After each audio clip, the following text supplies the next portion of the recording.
안녕하십니까. 한국에서 온 조진일이라고 합니다. 우선 일본 국립교육정책연구소 문교시설연구 강연에 초청해 주셔서 감사하게 생각합니다. 그리고 현재 한국의 가장 핵심적인 정책인 그린 스마트 스쿨에 대해서 발표하게 된 것에 대해서 기쁘게 생각하고 있습니다. 그럼 발표를 시작하도록 하겠습니다. 잘 부탁드리겠습니다. 우선 발표하기 전에 제가 근무하고 있는 캐디를 소개하도록 하겠습니다. 캐디는 국가 수준의 한국 교육의 발전을 이바지하기 위해서 정부가 출연한 정부 출연 연구 기관입니다. 지금은 수도인 서울에서 남쪽으로 약 110km 떨어져 있는 충북 진천 혁신도시에 소재하고 있습니다. 오른쪽에 보시는 개발원의 전경 사진이 되겠습니다. 다음은 개발원 내에 제가 소속되어 있는 부서를 설명드리도록 하겠습니다. 개발원에는 기획조정본부를 비롯해서 총 7개의 본부가 있습니다만 그중에 학교 현장을 지원하는 본부 속에 교육시설 환경연구센터가 있습니다. 영어로는 에듀맥이라고 부르고 있습니다. 에듀맥은 2006년에 설립되어서 현재 여러 가지 교육시설에 관련된 연구 및 사업을 추진하고 있습니다. 반면에 교육개발원인 캐디는 올해 작년에 50주년을 맞이하게 되었습니다. 캐디 에듀맥과 NIR의 문교시설연구센터는 지난 2006년 11월 1일에 MOU를 체결을 했습니다.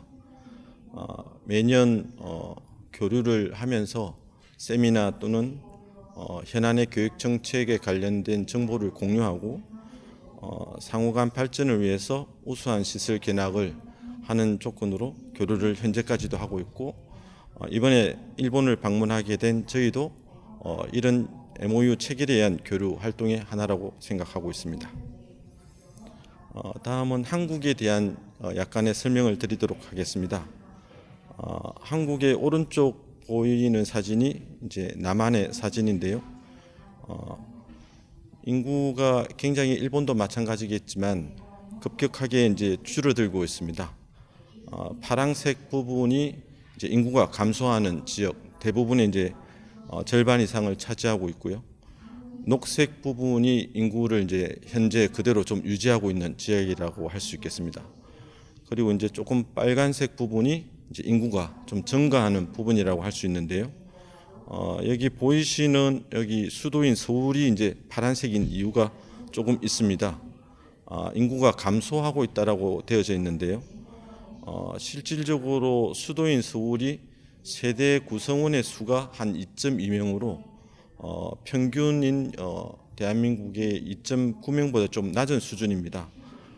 상대적으로 세대 수는 증가하지만 구성원 수가 줄기 때문에 그리고 집값이 상승되었기 때문에 조금 수도 인구가 주변으로 이제 나감으로 인해서 인구가 좀 감소된 것이라고 할 수 있겠습니다. 그래서 급격하게 일본도 마찬가지겠지만 한국이 이제 그 저출산으로 인해서 인구가 급격하게 줄어들고 있고요. 지금과 다르게 이제 2050년이 되면 젊은 층의 이제 노동 인구에 비해서 고령자 인구가 굉장히 많아지는 가분수의 구조를 가지게 될 것 같습니다. 한국의 교육시설 현황에 대해서 말씀드리도록 하겠습니다. 현재 유초등 교육기관은 한 2만 개 정도가 있습니다. 유치원을 제외하면 초, 중, 고등학교가 한 12,000개 학교가 있습니다. 고등교육기관인 대학은 국립대학 한 38개를 비롯해서 한 381개 대학이 있습니다. 그 위에 대학원 대학이 한 45개 대학이 있습니다. 학생 수에 대해서 말씀드리도록 하겠습니다. 유치원, 초등, 중등 학교 학생이 한 580만 명 정도가 있고요. 대학에 다니는 고등교육기관의 학생 수가 310만 명 정도 있게 되겠습니다. 고등학교를 졸업하고 대부분 이제 대학을 진학하게 되어져 있는데 최근에 대학 진행률을 보게 되면 한 70% 이상이 고등학교를 졸업하고 대학을 진학하는 상황이라고 말씀드릴 수 있겠습니다. 학급당 학생 수와 교원 1인당 학생 수에 대해서 말씀드리겠습니다. 학급당 학생 수는 저출산의 영향도 많겠지만 꾸준히 이제 줄어들어서 유치원의 경우는 한 학급당 16.7명, 고등학교는 평균적으로 22.6명 정도 이렇게 유지를 하고 있습니다. 교원 1인당 학생 수도 꾸준히 줄어들어서 작년 기준으로 유치원의 경우 한 교사당 10.3명, 초등학교는 13.7명, 중학교는 11.7명, 고등학교는 9.6명이 되겠습니다. 현재 한국의 유초중고 교원 수는 한 50만 명 정도가 되겠습니다. 다음은 현재 한국의 핵심 교육시설 정책인 그린 스마트 스쿨에 대해서 말씀드리도록 하겠습니다. 그린 스마트 스쿨 사업은 코로나로 인해서 2020년 7월 경제를 조금 부활하기 위해서 한국판 뉴딜을 선포했습니다. 한국판 뉴딜에는 크게 두 가지 축을 가지고 있는데 하나는 그린 뉴딜 정책과 하나는 디지털 뉴딜 정책이 있겠습니다.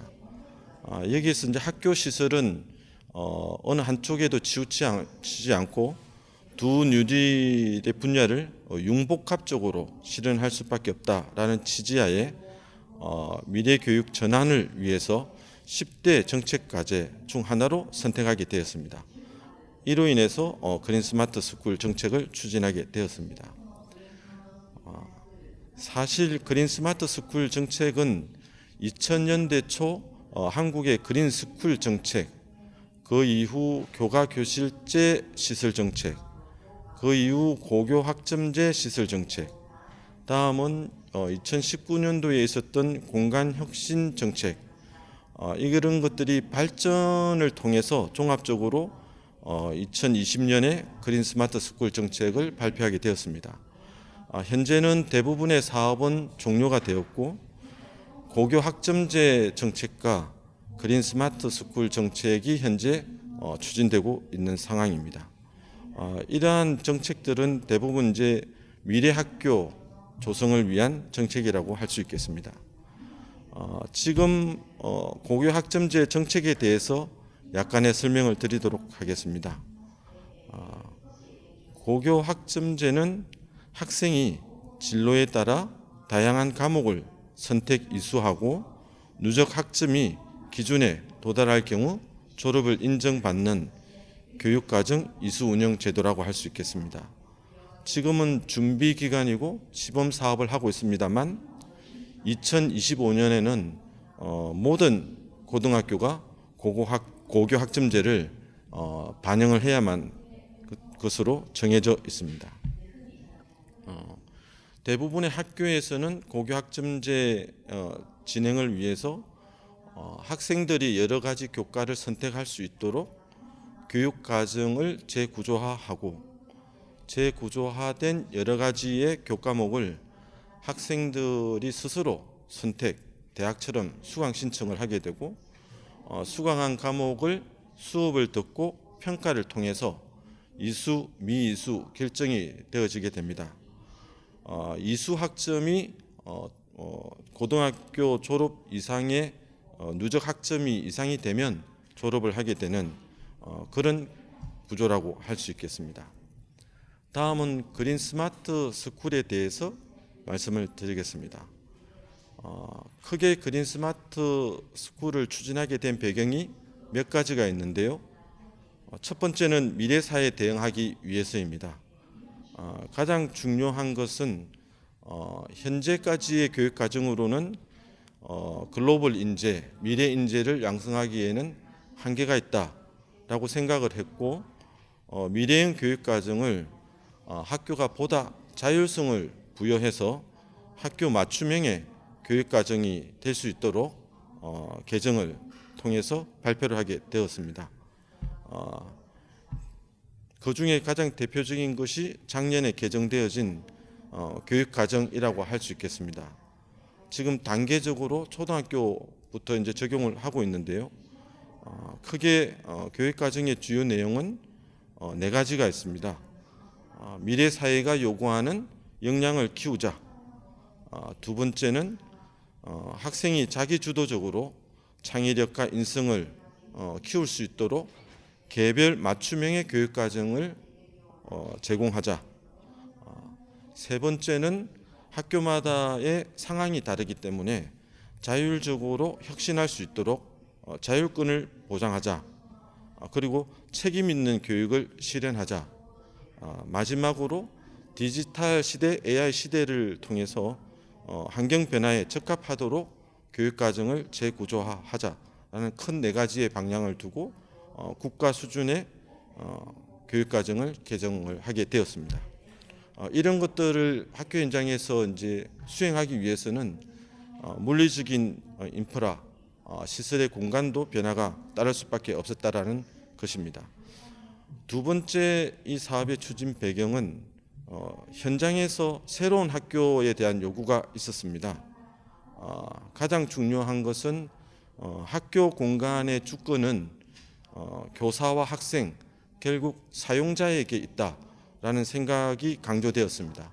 그렇기 때문에 학교 사용자 요구사항에 맞도록 공간 조성을 지원해 줄 필요가 있다라는 것이 두 번째 추진 사업의 배경이 되겠습니다.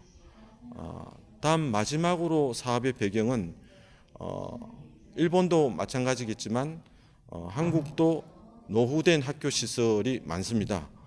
이런 노후된 학교 시설을 개보수하거나 개축하기 위해서 새로운 사업을 시행할 수밖에 없었다라는 배경을 가지고 추진하게 되었습니다.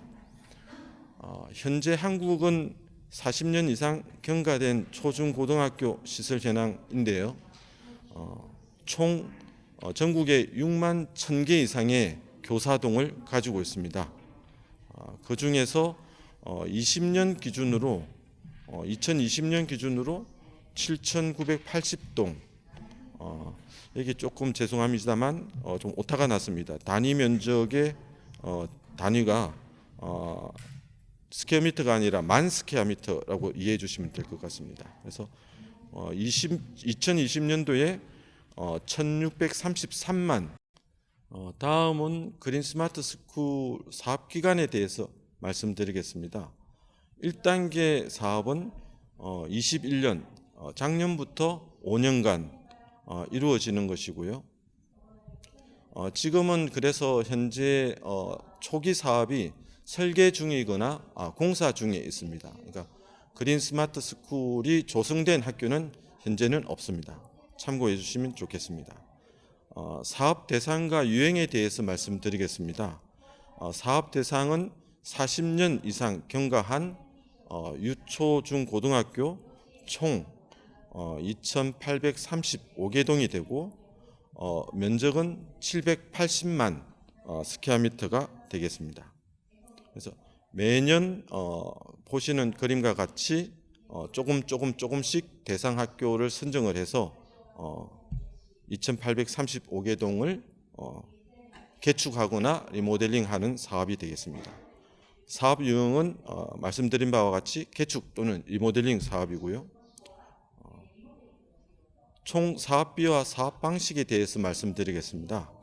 총 사업비는 국비를 30% 지원을 해줍니다.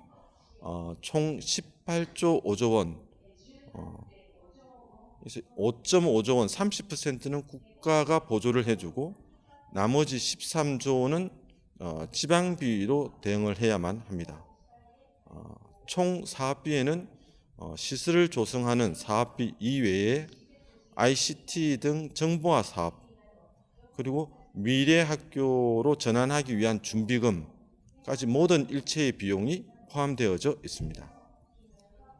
사업 방식은 전체 사업의 75%, 4분의 3은 국가의 재정, 그러니까 하루 국가가 직접적으로 사업을 추진하는 재정 사업이고요. 25%는 PFI 사업입니다.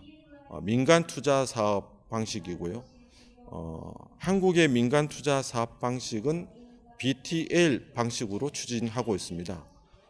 BTL 방식은 민간 사업자가 비용을 투자해서 건설을 하고 빌드, 그리고 20년간 운영을 합니다. 20년간 운영한 뒤에 정부에게 이 건물을 양도를 하게 되어 있습니다. 트랜스퍼하고요.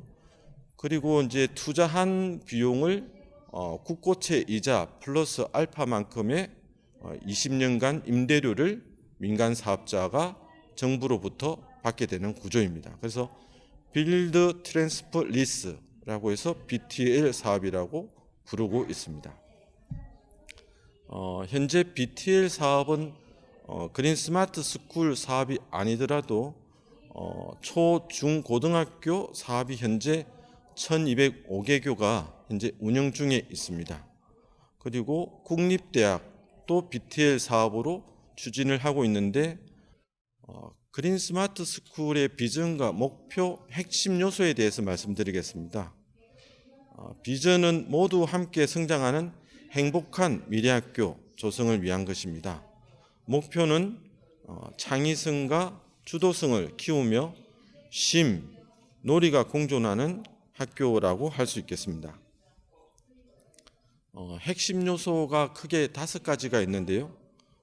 첫 번째가 과거 2019년도부터 사업을 추진했던 공간혁신 사업을 계속해서 연이어 가자라는 뜻에서 공간혁신 요소가 하나 있고, 다음은 스마트 교실, 세 번째는 그린 학교, 네 번째는 학교 시설 복합화, 다섯 번째는 학교 시설 안전이 되겠습니다. 기본 방향에 있어서도 크게 4가지 방향을 두고 사업을 추진하고 있습니다. 첫 번째는 사용자를 최우선시하자, 두 번째는 안전을 강화하자, 세 번째는 사용자 맞춤형으로 지원하자, 네 번째는 소통을 강화하자입니다. 첫 번째 사용자를 최우선하자라는 것은 우선 그린 스마트 스쿨 사업을 하기 위해서는 학교 구성원이 동의를 구해야만 합니다. 예를 들면 학교 구성원의 80% 이상 동의해야만 이 사업을 신청을 할 수 있겠습니다. 그리고 사업이 선정이 되면 사전 기획을 통해서 먼저 사업 전에 준비해야 될 것을 법적으로 의무화하고 있습니다. 두 번째는 이제 안전 강화입니다. 내진 보강이라든지 성면 제거라든지 교통사고나 코비드와 같은 감염병 예방에 조금 안전한 환경을 조성을 하자입니다. 그리고 공사하는 기간 동안 아이들이 끊김없이 학습할 수 있도록 안전한 학습권을 보장하자라는 것도 중요한 방향으로 차지하고 있습니다. 이를 위해서는 임시교사, 모듈러 교사를 설치를 해서 학교가 새로 짓는 동안 모듈러 공간에 가서 학습을 지속적으로 할 수 있도록 지원을 하고 있습니다. 세 번째는 맞춤형 지원이 되겠습니다. 맞춤형 지원을 위해서 캐디도 전담 전문기관으로 지정이 되어져 있습니다. 그래서 실제 학교 현장을 맞춤형으로 지원해주기 위해서 전문기관 지정, 콜센터 운영, 각종 관계자 연수, 교육, 컨설팅 등을 지원을 해주고 있습니다. 시도 교육청에서도 별도 시설과 이외에 그린 스마트 스쿨 추진단을 설치하여 추진을 하고 있습니다. 네 번째는 소통 강화입니다.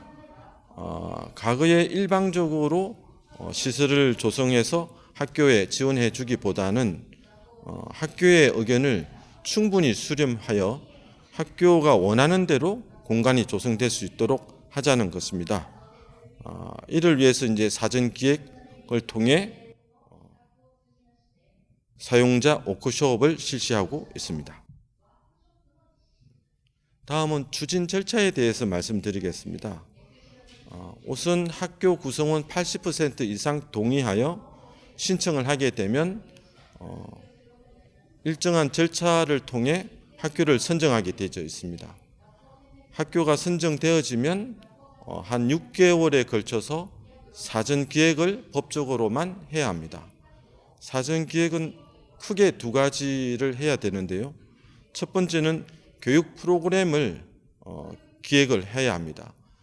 새로운 미래 학교에 맞도록 교육 프로그램을 기획하자. 두 번째는 기획된 교육 프로그램을 잘 구현하기 위해서 시설 환경, 공간을 기획하자입니다. 그래서 교육과 공간 프로그램을 사전에 6개월을 통해서 기획을 하게 되어 있습니다. 이 기획은 여러 가지 컨설턴트나 퍼실리테이터에 의해서 지원을 하고 있습니다. 세 번째는 실질적으로 기본 설계나 실시 설계 때 학교 사용자, 특히 이제 교사, 학생, 학부모, 지역 주민의 의견을 실제 설계 과정에 참여시킴으로 인해서 사용자 의견이 충분히 반영될 수 있도록 설계를 추진하고 있습니다. 네 번째, 이렇게 해서 설계된 것대로 시공, 사용을 하게 되겠습니다. 사전 기획에 대해서 조금 더 말씀을 드리면 최근에 법 개정을 통해서 의무화했고요. 6개월에 걸쳐서 학교가 사전 기획을 한 결과를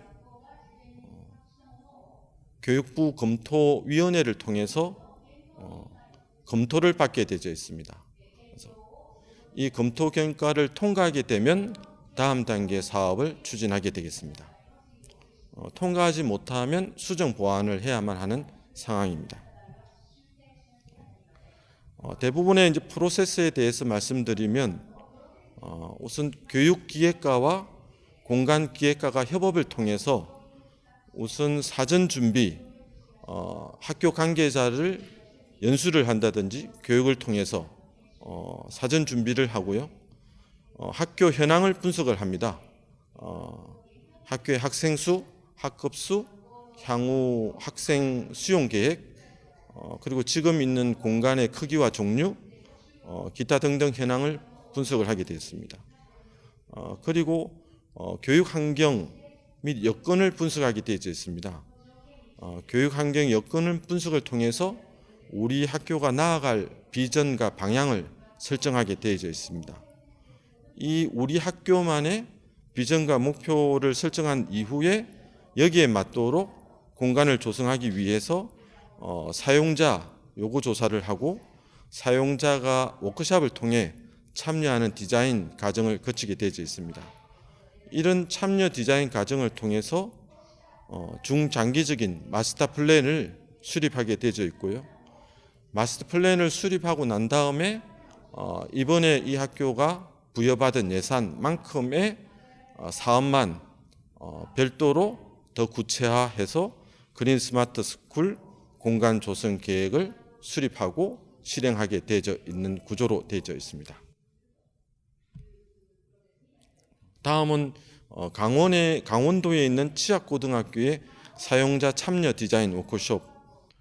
보통 이런 교육청에서 6개월 과정의 프로세스에 대해서 사전 기획 지침을 가이드라인을 전달하고 있습니다. 지금은 앞서 말씀드린 바와 같이 설계 또는 공사 단계에 있기 때문에 완성된 그린 스마트 스쿨은 아직 존재하지 않습니다. 다음은 5가지 핵심 요소에 대해서 말씀드리도록 하겠습니다. 가장 중요한 핵심 요소가 공간 혁신입니다. 교육 과정의 변화에 따라서 유연하고 다양한 공간을 혁신하자입니다.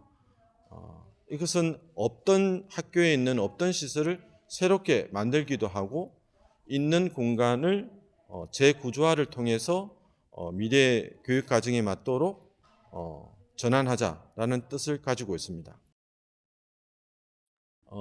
여기 보시면 초등학교 저학년 아이와 초등학교 중고학년 아이, 그리고 이제 중학교, 그리고 고등학교가 각각 추구해야 되는 공간 혁신의 방향을 교육부에서 가이드해 주고 있습니다. 여기서 조금 특이한 것이 중학교의 자유학기제라고 할 수 있는데요. 자유학기제는 중학교에서 한 학기 동안 지식이나 경쟁 중심에서, 그러니까 시험으로부터 좀 벗어나서 학생 참여형 수업만 실시하고 학생의 소질과 적성을 키울 수 있도록 다양한 체험활동 중심으로 한 학기 동안 교육과정을 운영하는 제도입니다. 이 제도는 2013년 시행 후에 2016년도부터는 법적으로 모든 중학교가 시행을 하도록 되어 있기 때문에 현재 한국의 모든 중학교는 한 학기 동안은 자유학기제를 실시하고 있습니다.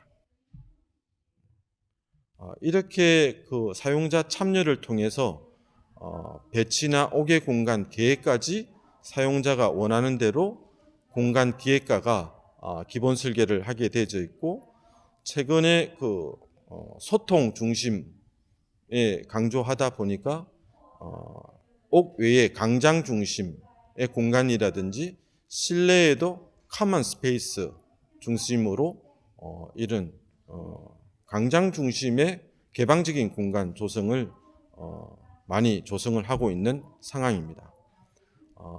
지금 보여드리는 예는 도서실의 예이지만 도서실뿐만 아니라 각 실마다 사례가 되는 가이드를 조금씩 제공을 해주고 있습니다. 다음은 실습실, 특별교실의 단위 공간 예가 되겠습니다. 실습실에서는 이론 실습 공간뿐만 아니라 실습실에서도 이론 수업을 같이 병행할 수 있도록 공간을 조성하고 바로 옥외로 러닝 테라스로 나갈 수 있는 공간을 강조하고 있습니다. 대부분의 그 공간 혁신의 프로세스는 가그의 왼쪽 그리고 이제 워크숍을 통해서 디자인을 하게 되고, 디자인된 것을 실제 조성하기 전에 모델링을 한 이후에 검증이 되면 실제 설계를 하게 되는 것으로 되어 있습니다.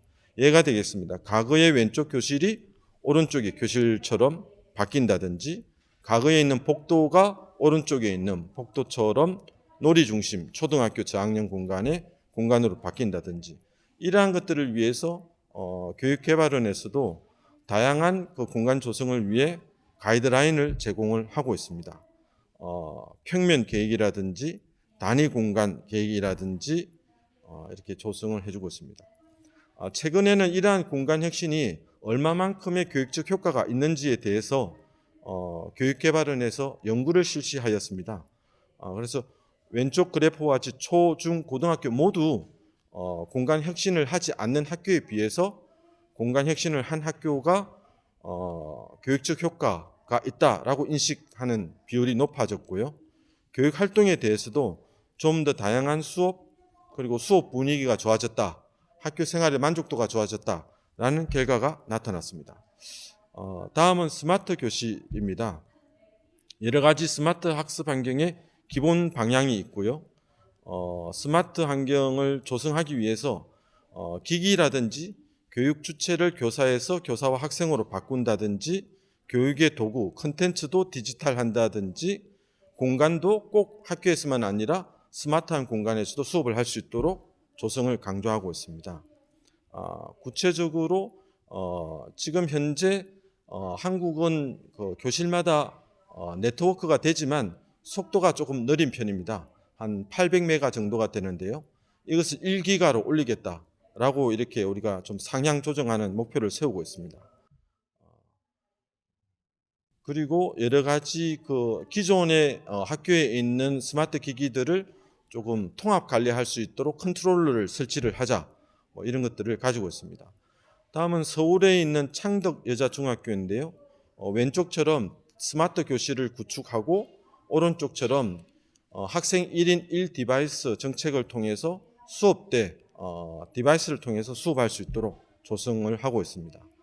다음은 일반 교실에서도 하이브리드 수업이 가능하도록 대면 수업과 비대면 수업이 가능하도록 전자칠판이라든지 각종 시스템을 구축을 해주고 있습니다. 이러한 것들을 위해서도 하이브리드 학습 공간 조성을 위해서 교육개발원이 여러 가지 가이드를 개발해서 현장에 보급을 해주고 있습니다. 시간 관계상 중요한 것만 말씀드리도록 하겠습니다.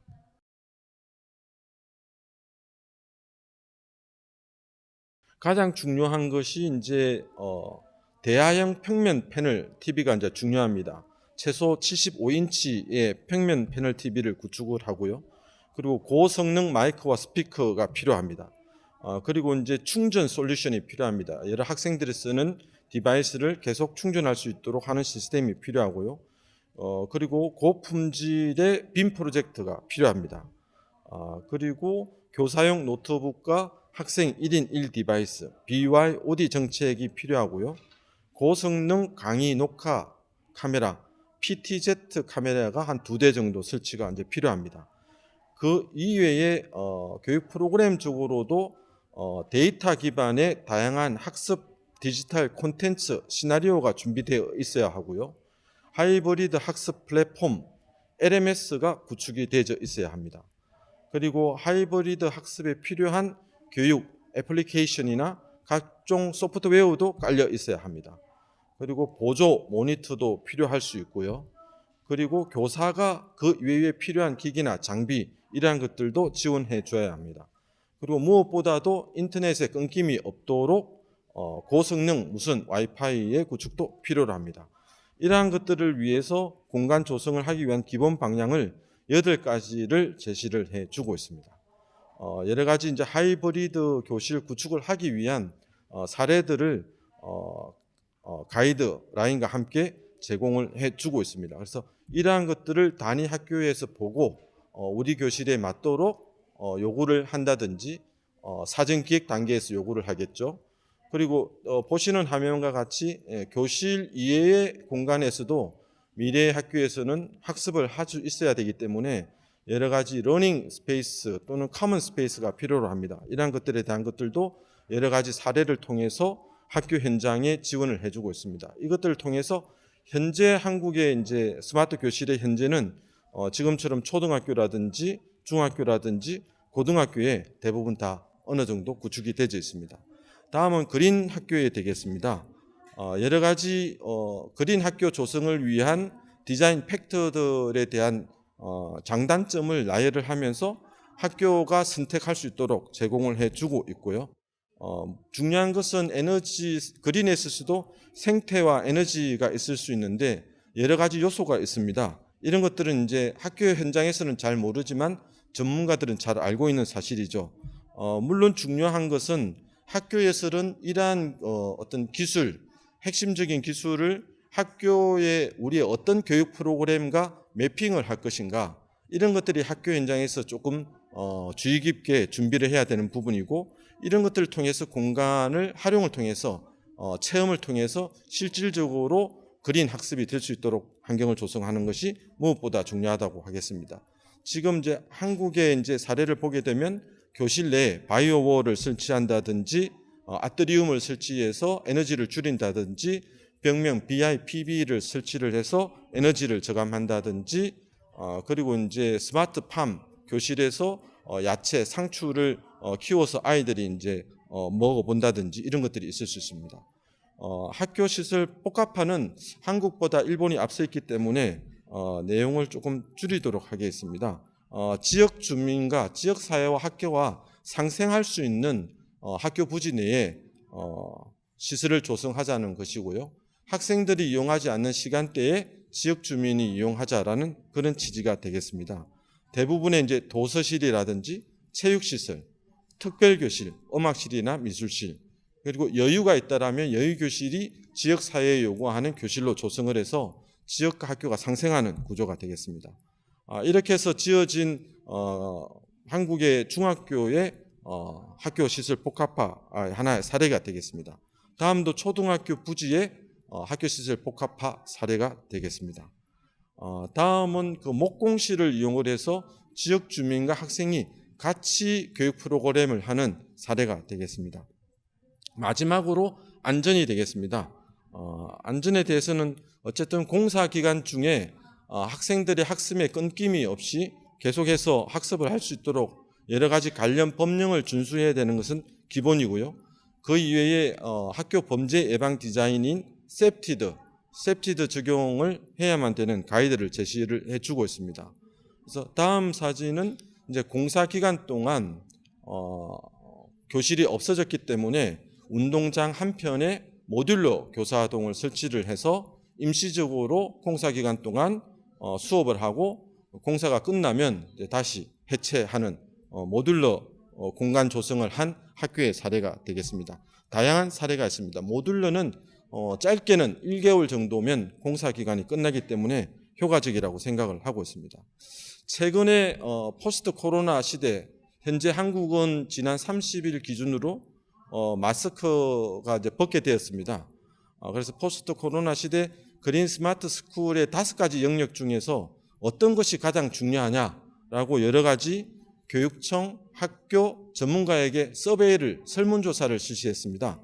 실시했더니 가장 중요한 것이 공간 혁신이 제일 중요하다. 두 번째는 스마트가 중요하다라는 의견들이 나왔습니다.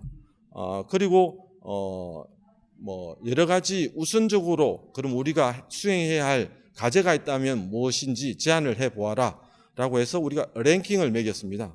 그랬더니 한 10가지 정도 제가 소개를 해드리면 대부분이 스마트이거나 공간 혁신 부분에 있어서 우리가 지금 준비해야 되는 과제가 이렇다라는 것들에 대해서 조사를 했고 지금 한국에서는 이러한 주제를 중심으로 연구를 추진을 하고 있습니다. 마지막으로 제가 생각하는 미래형 학교는 좋은 교육 프로그램이 있어야 하고 그 좋은 교육 프로그램을 지원해주기 위한 물리적인 환경, 공간이 반드시 필요로 합니다. 제3의 교사라고 할 정도로 공간의 중요성이 인식이 되어야 하고 이와 다르게 디지털 시대에 통해서 에듀테크, 기술도 굉장히 중요하다고 봅니다. 지금의 아이는 우리가 지금 현재 살아가고 있는 시대와는 다른 시대에 살아가야 되기 때문에 교육 프로그램과 스페이스 공간과 에듀테크가 삼위일체돼서 서로 매핑이 되어야 된다는 게 중요합니다. 그러니까 따로따로 추구하지 않고 한 가지 목표를 위해서 서로 상호 협력적으로 우리가 공간을 조성을 해야 된다라는 것을 말씀드리면서 강의를 마치도록 하겠습니다. 들어주셔서 감사합니다.